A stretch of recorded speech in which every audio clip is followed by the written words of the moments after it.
Today is Saturday, July 16, 2022. Let us take a look at today's crypto headlines. 3acres founders are nowhere to be found. Stablecoin issuer Circle reveals comprehensive breakdown of used coin reserves in push toward transparency. Dogecoin braces for impact as Elon Musk's $44 billion Twitter acquisition deal heads south. Ukrainian charity uses crypto actively, says donations have risen during bear market. Second Commissioner Alison Lee departs, readying financial regulator for Jamie Lizarraga. Please like, subscribe and turn on the notification button to keep supporting our channel. 3acres founders are nowhere to be found. Liquidators don't know the whereabouts of Kyle Davis and Su Zhu. Meanwhile, Grayscale's legal officer says the asset manager's lawsuit against the second could take a while to play out. In the world of crypto, there's no such thing as too big to fail.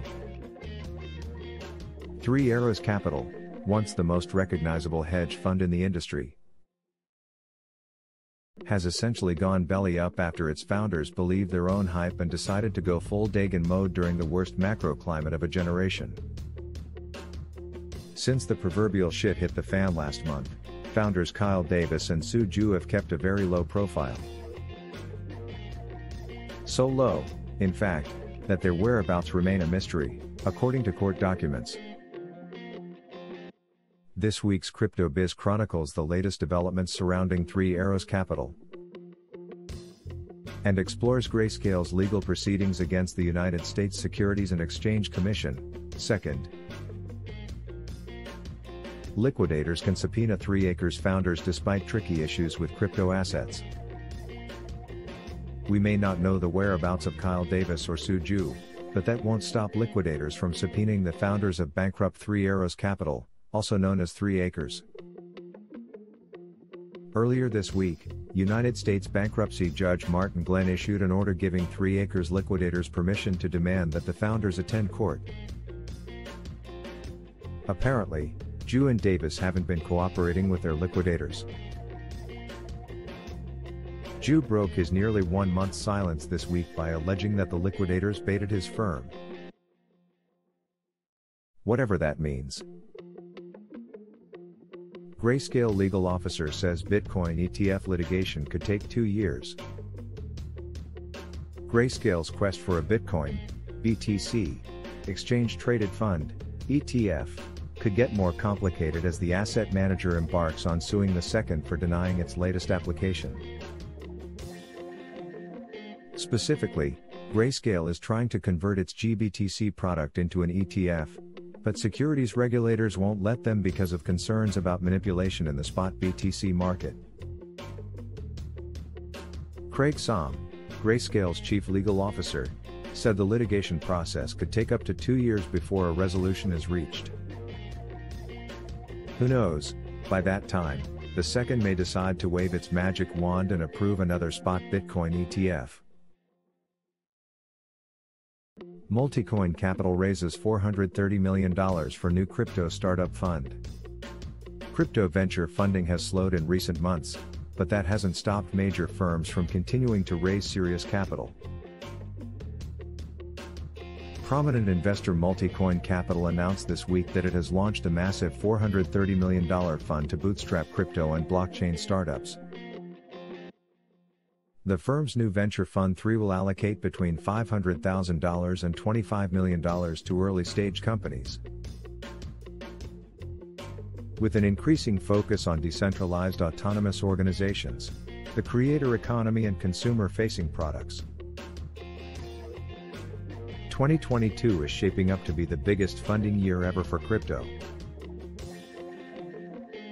Playboy to launch first meta mansion in the sandbox. Iconic lifestyle brand Playboy is entering the metaverse, and doing it tastefully, too. The company behind your dad's favorite raunchy magazine has launched its first meta mansion in the sandbox, giving users access to a virtual version of the Playboy mansion. If you decide to pay a visit to the virtual property, you'll be able to attend a host of gaming and social events and possibly collect non-fungible tokens, NFTs, in the future.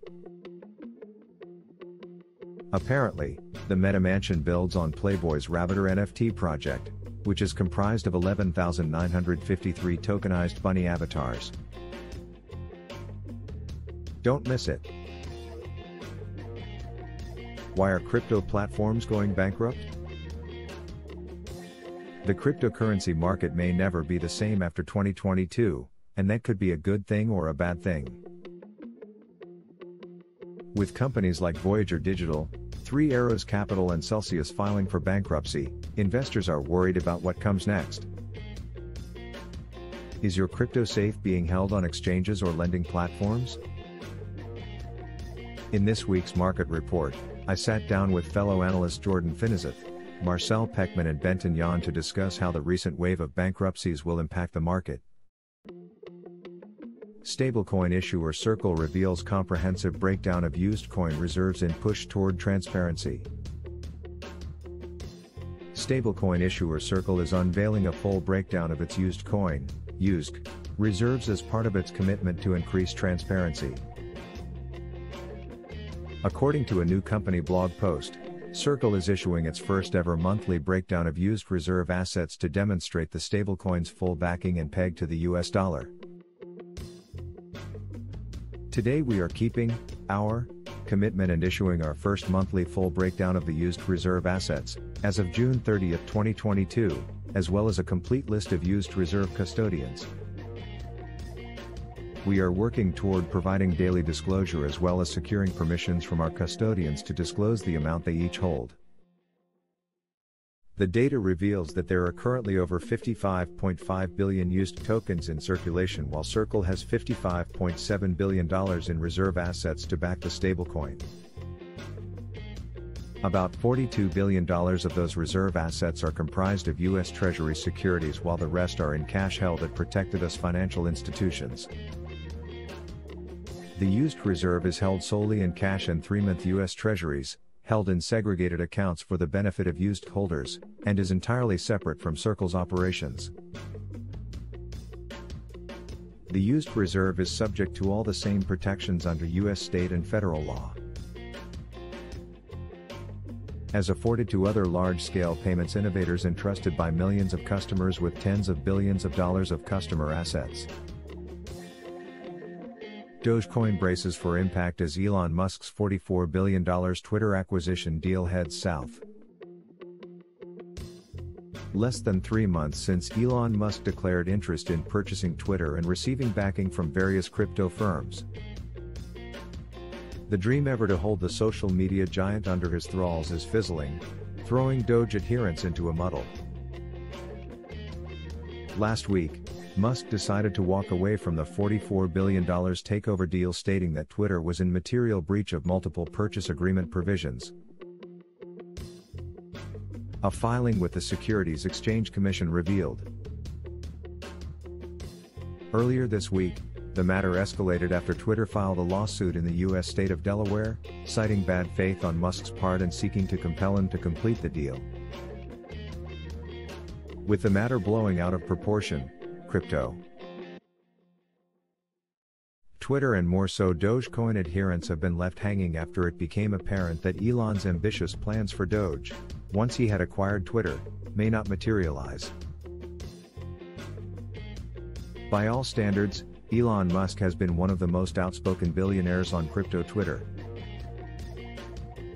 Although he has supported Bitcoin and a bunch of meme coins,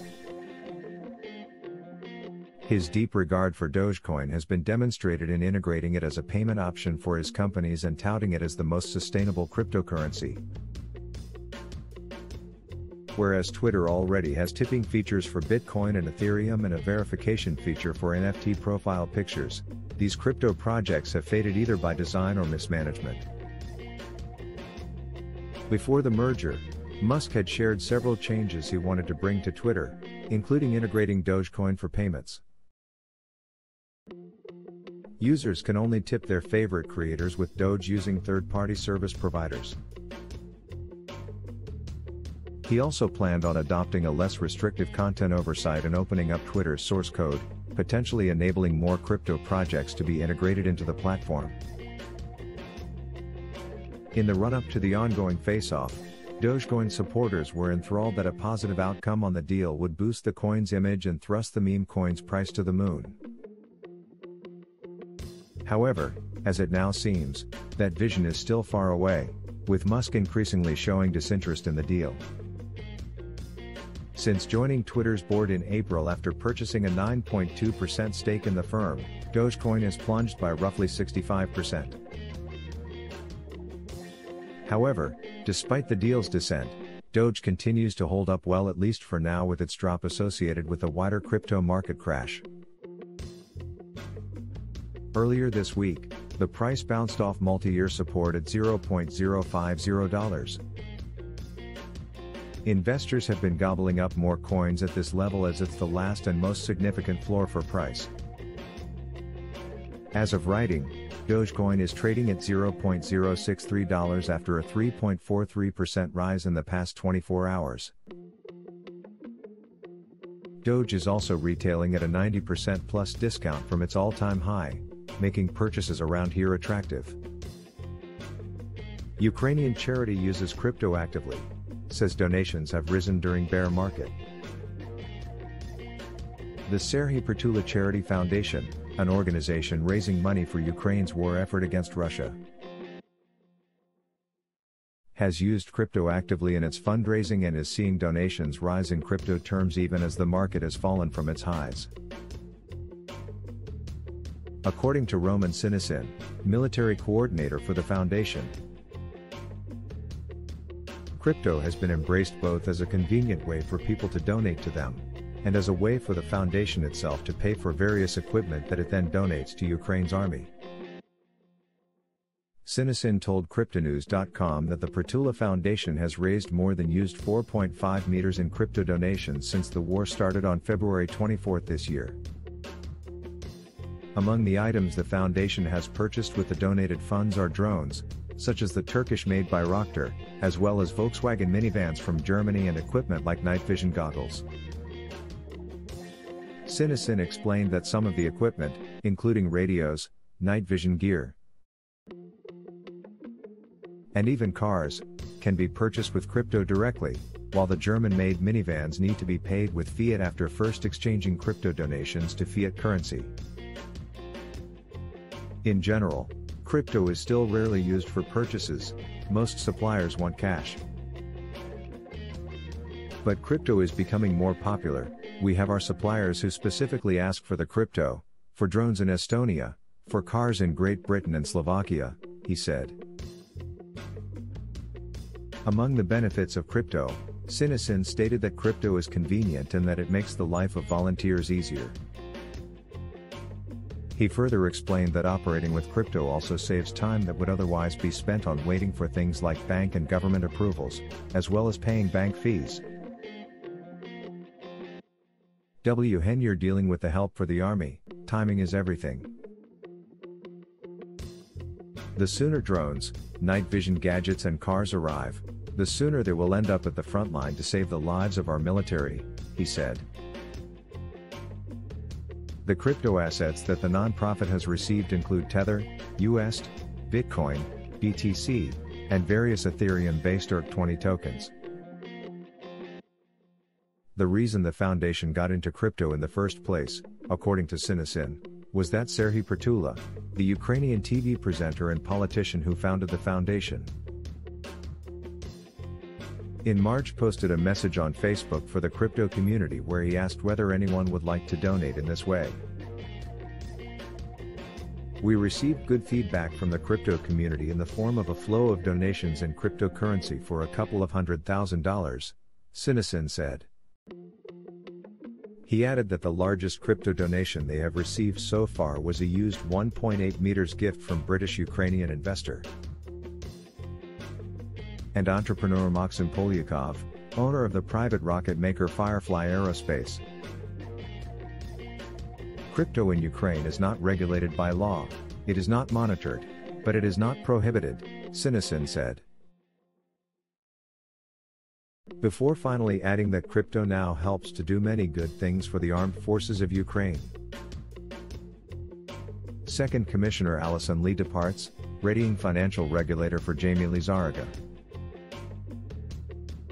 The U.S. Senate has already confirmed the nomination of Allison Lee's replacement, Jamie Lizarraga, to work at the second for a term ending in 2027. Allison Heron Lee, one of 5 members of the United States Securities and Exchange Commission's board, has officially left the regulatory body after more than 3 years as a commissioner. In a Friday announcement, Chair Gary Gensler and Commissioners Hester Peirce, Mark Uyeda, and Caroline Crenshaw said Lee had left the second, where in 2005 she started as a staff attorney at the agency's enforcement division at a regional office in Denver. She moved on to be appointed a commissioner in 2019 under the former presidential administration, and later served as acting chair to the regulatory body for 3 months, until Gensler's confirmation in April 2021. Commissioner Lee has been a stalwart advocate for strong and stable markets, including by emphasizing the need for market participants to maintain the highest ethical standards, said the remaining commissioners in a joint statement. Lee first announced her departure from the second in March, with President Joe Biden in April nominating her replacement, Jamie Lizarraga, a staffer for House Speaker Nancy Pelosi. The Senate confirmed Lizarraga's nomination on June 16 for a term at the second ending on June 5, 2027. During her time at the second, Lee said the commission needed to evolve with changing technologies in reference to crypto regulation, adding that the government body should maintain its principles.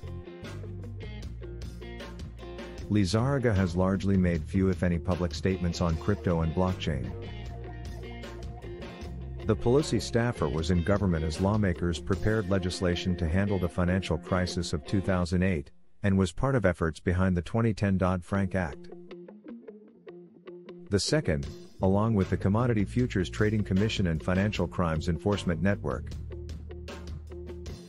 handles digital asset regulation in the United States, but with different jurisdictional claims, resulting in a patchwork approach that crypto firms must navigate to operate. It's unclear what impact the departure of Lee and the addition of Lizarraga will potentially have on the regulation and enforcement of the crypto space. Don't forget to like, subscribe and turn on the notification button so that you won't miss any updates.